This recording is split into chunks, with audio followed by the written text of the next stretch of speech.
طالب في كلية التربية، عضو في اتحاد الطلبة، وترحم على شهدائنا في سوريا وفي ليبيا.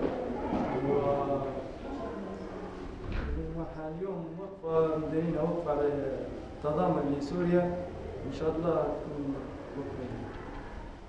بسم الله الرحمن الرحيم. أنا اسمي أحمد صالح علي السنوسي، أحد طلاب في كلية إدارة الأعمال، أحد أعضاء الكلية لإدارة الأعمال. واليوم نقف وقفة معا مع كلية التربية، وقفة تضامنية واعتصامية للشعب السوري الذي عانى من الظلم من كل من الطاغي بشار النعجة.